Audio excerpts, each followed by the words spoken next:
Hey guys, it's Mathel here once again, and for the past few days I have been messing around with some Eye of Winter action.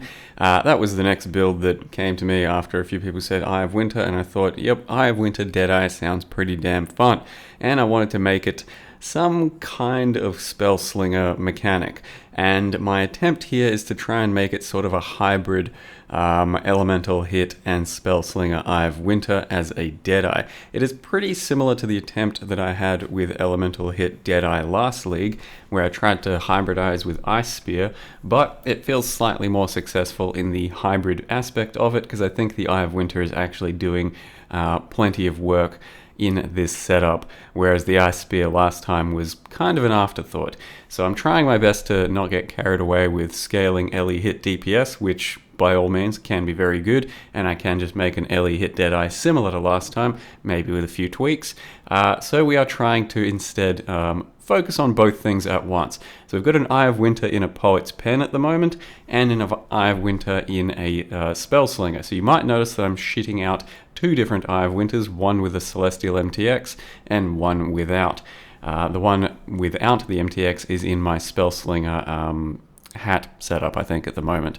So the idea is that LE Hit itself is trying to do a bunch of its own sort of damage and clear, but it is predominantly hitting somewhat hard and applying ailments through using a Secrets of Suffering setup. So it is trying to put up very thick amounts of Scorch and Brittle, and then the Eye of Winters come in and do a bit of extra DPS, mostly as a single target and some additional clear after the fact, because the LE hit comes out much quicker and is a good chunk of my clear early on, whereas the Eye of Winters help carry during some rituals and expedition encounters, all that kind of shit, and during single target as well. Because Eye of Winter is pretty damn powerful for single target, with the Hydrosphere interaction. If you've got a Hydrosphere and a chain, then the final projectiles, which shoot out 8 by default at the very end of the cast, have the chance to chain off of the Hydrosphere if you've got one additional chain, and then bounce onto the boss. So both my Eye of Winters and my LE hit should help somewhat with single target. Haven't even looked at the POB on this, doesn't seem necessary, and it's going to be confusing as fuck, especially Eye of Winter doesn't really have damage numbers to particularly go by, but it's been going well, and off of a very humble setup early on, it's been doing just great. Like, I was clearing maps with 2.5k life, maybe 3k life, some shit like that, and like half capped res, and just like a Poet's Pen and like a 4-link LE hit or some shit, and it was very comfortable. So trying to scale that up a bit more with bit more life, bit more defense, that sort of thing. And here's an example of me just doing, like, can't remember what level heist, I can't see, 70 up to 73 is what I was trying with no LE hit. So this is just pure Eye of Winter action, showcasing kind of just that LE hit isn't doing all of the work in the build. It can, and it does look that way for clear and for weaker single target and stuff, but the Eye of Winters themselves, with the chain especially, through the Deadeye, can do their own work too, as you can see. So it is kind of supposed to be a proper hybrid build between the two skills, not just focusing one on one or the other, and I think so far it's gone pretty well. It is a big, confusing mess, and probably one of the messiest characters I've made explanation-wise, so let me get into it and show you what the character's built of. So here's my little character, currently level 84, called Visual Clarity, yep. Just an emote, and yeah, I was fairly certain this wasn't going to have very good visual clarity if it was going to work out the way I wanted it to. It hasn't been too bad, to be honest, but yes, a bit messy.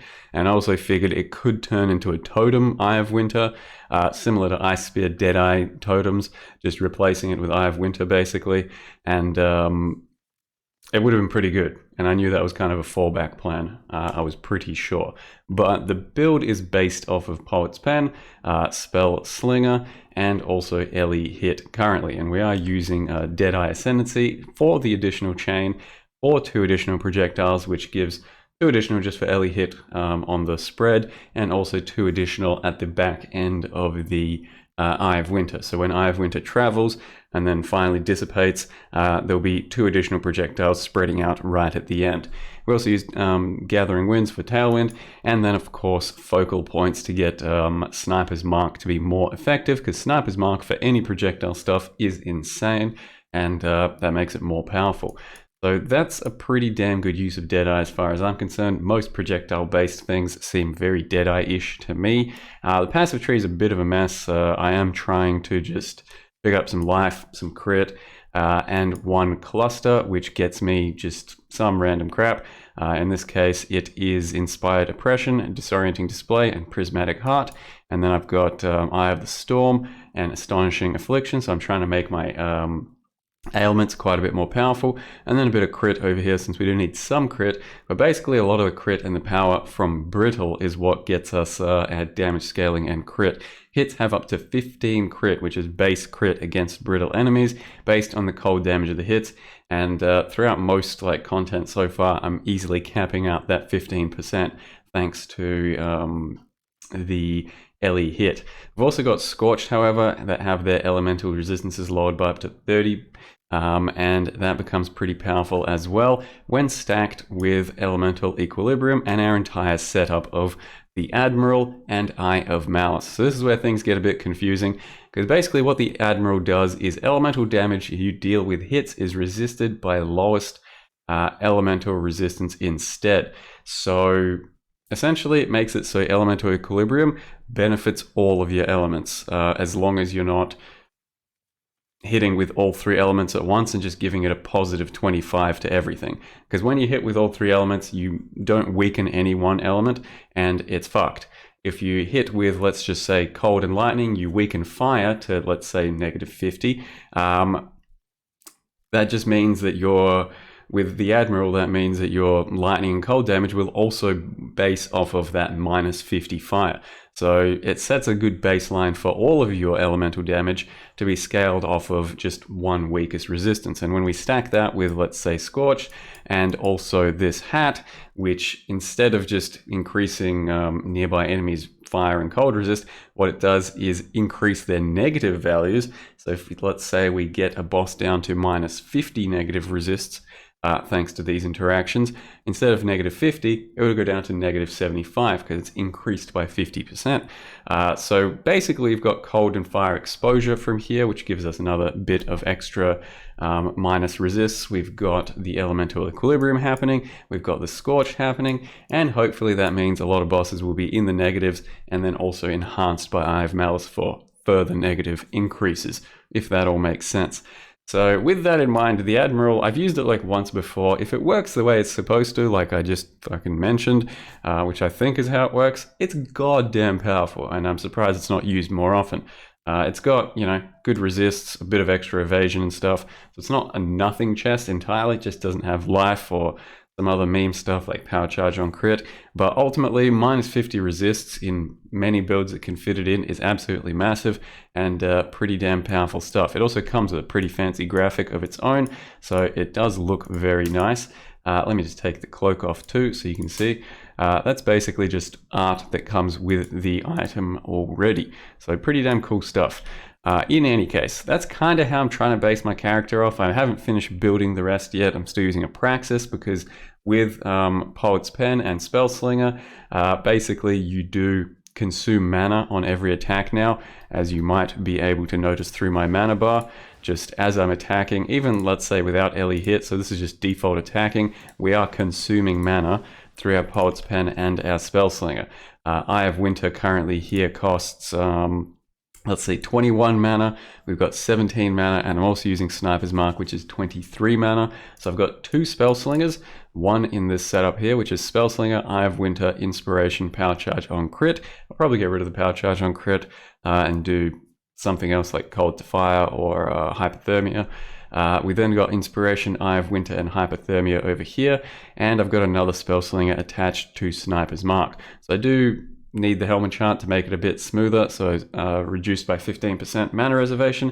I've also picked up this little bit of mana reservation here, and then you need just some sort of mana help. In this case, I've got Praxis at the moment. That's what I've used since level 22, but I will probably grab 2 rings that have minus mana cost in the end. And then I'm using a mana flask as well, which just sustains my Ellie hit, which is 17 mana cost with a 6 link, and all of the other things as well. As you can see, can spam comfortably, but for the most part during leveling I was sustaining by anointing Thrill Seeker, or you could have just spec 2 points into it. But Thrill Seeker gives you lots of mana gained on kill, especially at the lower levels when you got fuck all mana. 10 mana on kill is a lot, and then a bit of leech and a bit of mana. And I could potentially just take that and sustain that way as well, I think, but I don't mind using a mana flask at the moment. So that's basically what is happening at the moment in the build. We've also just got some scuffed gear at the moment, still using Wanderlust. I'm planning to grab some elusive boots, but to do that I just have to hit Harvest Craft rerolls, because every single crit reroll from Harvest will guarantee elusive. So I'll basically just get elusive, a bit of life hopefully, and then craft movement speed and onslaught is the plan. I've got some temple gloves that do increased damage with hits against shield enemies. I'm a bit low in increased damage in this type of a setup, so do want to try and get as much increase as possible. That's why I'm using this. They've also got a bit of accuracy. This is just a placeholder ring. And then I grabbed a talisman that has just double crit multi rolls. So if you look up talismans with crit multi and a crit multi implicit, there's a fair few of them out there, but I tried to make sure I could use some that have some stats for me as well. So a bit of accuracy, bit of mana, not too bad. And then it had Mark for Death, which isn't my, you know, primary anoint that I would have taken, but it already had it, and it's a pretty good anoint, so I figure why not take it. But you can use tainted oils to anoint whatever else you want on a talisman either way. Grabbed a shield with +1 cold skills. It doesn't apply to the Ellie hit, but there's really not much I can do for a shield that's going to apply to both Ellie hit and Eye of Winters, unless I start doing like some Crown of Eyes or Wandslinger action as an anoint, and then start scaling a lot more spell damage. And I could, it would start to feel very similar to my last Ellie hit though, and it might overshadow the Eye of Winters. I'm afraid of that happening. And just a basic belt for now with fucking nothing. The jewel in here is just a bit of accuracy, and the links currently on the Ellie hit are LMP, Ellie hit, Ellie damage, sorry, inspiration, crit strikes, and Trinity. So Trinity would naturally come up with Ellie hit as it just rotates through its elements, but I'm currently using crit strikes because my crit is pretty weak and it gets a lot better with brittle up, and my main source of brittle is going to be from Ellie hit, so I want to make sure that this is critting really well to get brittle up initially so that these don't need as much crit and then they scale off of that. So I do think it's, you know, mildly worth using crit here, and there's not that many good things I can do for Ellie hit up here anyway. I mean, I could chuck in a hypothermia, an empower, that's expensive, and you can use a GMP instead of an LMP, but you don't even need that really. We can actually just play like this with 3 attacks instead and just go full single target setup, so we're actually just fucking shit up single target and AoE pretty regularly at the same time. But just for clear, it's a bit nicer to have some extra projectiles, and that's why I'm doing that. But you can go even harder on projectiles and clear even harder on single target. Entirely up to you. Might even be worth scaling with like barrage and shit like I did my previous Ellie hit. But bear in mind, Dying Sun, which I'll probably still use, is a lot harder to maintain nowadays, and you won't have it up all of the time. But yeah, I think that's it for the character. I've also got anomalous skitterbots and bone chill attached here, I should have mentioned. So given that we have Secrets of Suffering, I cannot ignite Chill, Freeze, or Shock. I still have the skitterbots doing Chill and Shock, so I do still have 5 ailments up on enemies because of that. And we pretty much just max out ailments on bosses pretty damn easily, and it also scales Ellie hit damage. So I'm pretty happy with how the build's going, and it's been a good silly pile of memes. I'll try and hit about 5k life, and sapped on the enemies with the lightning makes it even more resilient, and it should actually be pretty tough to kill us in the end, even though we won't have a big life pool. So that's what I'm hoping for. That's the character so far. Hope you enjoyed it. I think it's a good example of some Eye of Winter Spellslinger action. Spellslinger doesn't at all seem dead to me. It's just harder to build around. So you got to factor more things in. Otherwise, anyway, I don't know. It's been fun. Hope you guys enjoyed the video. Thank you very much for watching, and see you next time.